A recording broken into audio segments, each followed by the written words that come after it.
পুরো যুক্তরাষ্ট্র উত্তর কোরিয়ার ক্ষেপণাস্ত্রের নিয়ন্ত্রণে। সর্বশেষ আন্তঃমহাদেশীয় ব্যালিস্টিক ক্ষেপণাস্ত্রের আইসিবিএম পরীক্ষা সফল হয়েছে দাবি করে এটিকে যুক্তরাষ্ট্রের জন্য কঠোর সতর্কবার্তা বলে বর্ণনা করেছে উত্তর কোরিয়া। প্রথম আইসিবিএম পরীক্ষায় 3 সপ্তাহ পর উত্তর কোরিয়া শুক্রবার মধ্যরাতে দ্বিতীয়টি উৎক্ষেপণ করল। উত্তর কোরিয়া রাষ্ট্রীয় গণমাধ্যমের বরাতে বিবিসিকে জানিয়েছে, দেশটির নেতা কিম জং উন বলেছেন, পুরো যুক্তরাষ্ট্র উত্তর কোরিয়ার ক্ষেপণাস্ত্রের পাল্লার মধ্যে আছে। এই পরীক্ষা তা প্রমাণ হয়েছে। যুক্তরাষ্ট্রের প্রেসিডেন্ট ডোনাল্ড ট্রাম্প এই ক্ষেপণাস্ত্র উৎক্ষেপণকে শুধু উত্তর কোরিয়ার শাসকদের সম্প্রতি অপরিণামদর্শী ও বিপজ্জনক পদক্ষেপ বলে মন্তব্য করেছেন। উৎক্ষেপণের কথা নিশ্চিত করে উত্তর কোরিয়া জানিয়েছে, আইসিবিএমটি 47 মিনিটের কিছু বেশি সময় উড়েছে এবং 3724 কিলোমিটার উচ্চতায় উঠেছিল। ক্ষেপণাস্ত্রটির বায়ুমণ্ডলের পুনঃপ্রবেশের সামর্থ্যগুলো সফলভাবে পরীক্ষা করা হয়েছে বলে দাবি করেছে দেশটি। রাষ্ট্রীয় বার্তা সংস্থা Korean central news agency KCNA খবরে বলা হয়, নেতা গর্বিতভাবে বলেছেন, যুক্তরাষ্ট্রের পুরো মূল ভূখণ্ড আমাদের আঘাত হানার আওতার মধ্যে আছে। এ পরীক্ষায় তাও নিশ্চিত হয়েছে। আইসিবিএমটি হাওয়াইসং 14 ছিল বলে বিবৃতিতে বলা হয়েছে। 3 জুলাই একই মডেলের প্রথম আইসিবিএমটির পরীক্ষা চালিয়েছিল উত্তর কোরিয়া।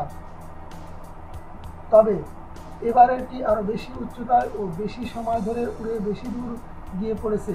এতে ধারণা করা হচ্ছে, প্রাথমিকভাবে যা ভাবা হয়েছিল সম্ভবত তার চেয়ে আরও বেশি ভেতরে গিয়ে যুক্তরাষ্ট্রের কেন্দ্রস্থলে আঘাত হানতে পারবে ক্ষেপণাস্ত্রটি।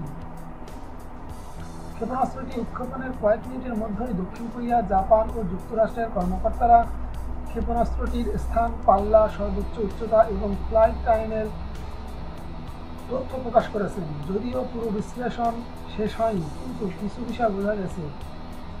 প্রথমত, প্রাপ্ত তথ্য ইঙ্গিত পাওয়া গেছে, সম্ভবত ক্ষেপণাস্ত্রটির পাল্লা ছিল 10,400 কিলোমিটার।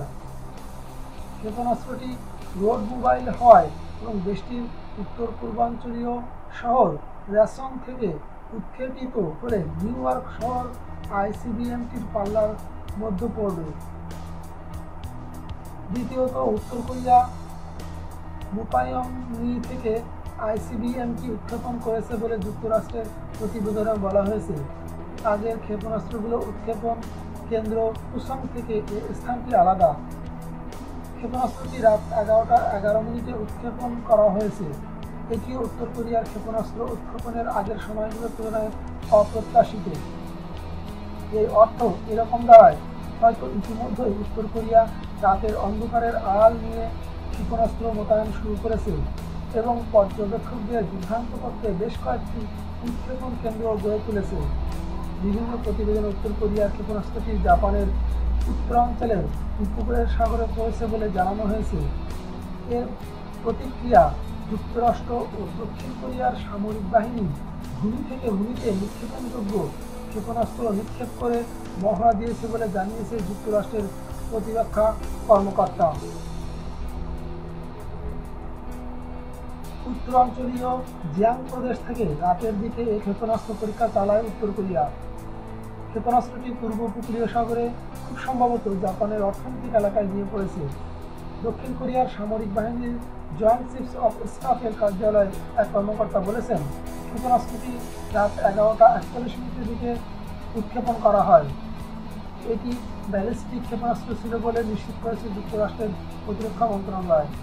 জাপানের চিফ ক্যাবিনেটের সেক্রেটারি ইয়োশিহিদে সুগা বলেন, উত্তর কোরিয়ার ছোড়া এই ক্ষেপণাস্ত্রটি প্রায় 45 মিনিটের মতো অতিক্রম করেছে। এর আগে জুলাইয়ের শুরুর দিকে পিয়ংইয়ং প্রথমবারের মতো আন্তঃমহাদেশীয় ব্যালিস্টিক ক্ষেপণাস্ত্রের আইসিবিএম সফল পরীক্ষা চালানোর দাবি করে। জাতিসংঘের নিষেধাজ্ঞা উপেক্ষা করে উত্তর কোরিয়া একের পর এক ক্ষেপণাস্ত্র পরীক্ষা চালিয়ে যাচ্ছে। এরই ধারাবাহিকতায় সর্বশেষ এই ক্ষেপণাস্ত্র পরীক্ষা চালায় দেশটি। তবে এবারে ক্ষেপণাস্ত্রটি কত পাল্লায় তা জানা যায়নি। এটি দেশটির 14তম ক্ষেপণাস্ত্র পরীক্ষা বলে মনে করা হচ্ছে। এর আগে উত্তর কোরিয়া চালানো আইসিবিএম ক্ষেপণাস্ত্রের পাল্লা নিয়ে বিতর্ক আছে। তবে বিশেষজ্ঞরা বলেছেন, আইসিবিএম ক্ষেপণাস্ত্রটি যুক্তরাষ্ট্রের আলাস্কা পর্যন্ত আঘাত হানতে সক্ষম।